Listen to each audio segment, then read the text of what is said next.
moving along, now we're going to hit number two.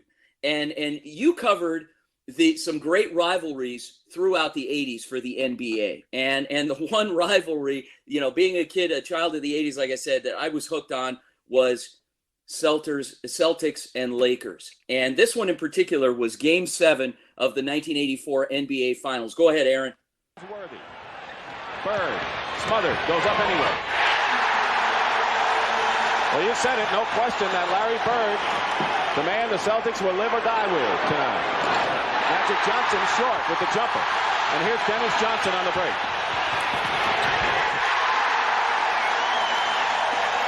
And here's Kareem at the other end.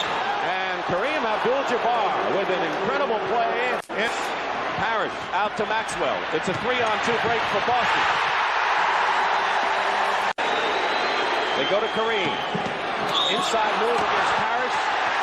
And an offensive foul against Kareem Abdul-Jabbar.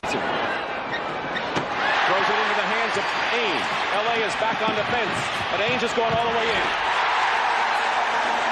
McHale. The basket is good. As Bird and McHale exchange high five. Worthy coming back. Hits the jumper, and it's a three-point game. 105-102. Lakers trying to cut it to one. And he loses it.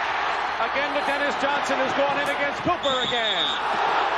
Wow. This time he's fouled. Crowd control. Wow. Becomes a factor right Dick, now.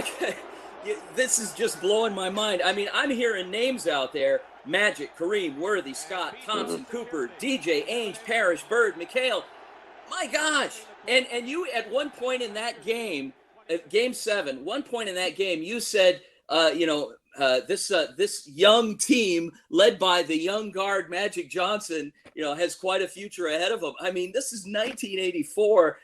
What, you got to keep it pretty unemotional, but you get emotional. I mean, what do you think? Are you witnessing greatness right before your eyes? Yeah, I mean, I would say this, Vince, that the bigger the event, the more low key you become. You don't get carried away with these things, and these are great players. But you know what's interesting, and as you're talking, I'm thinking we never promoted Larry Bird and Magic Johnson. We talked about them, but we did this in context with the style of team that they were part of.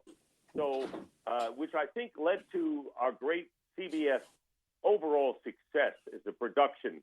We did not do coming up next Bird and Magic, because when you're doing a game of which you're a 5-5, a Bird may take one shot in the first quarter, and Magic may not be a factor at all until later in the game. And all of a sudden people say, well, wait a second, you said Bird and Magic.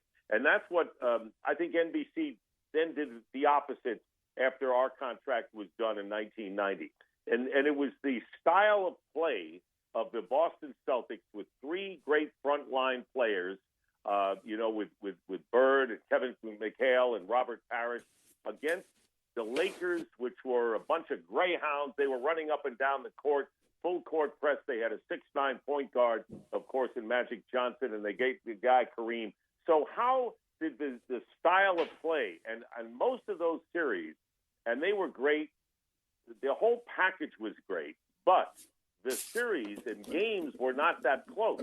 Teams would win by 25 points, 18 points, 15 points.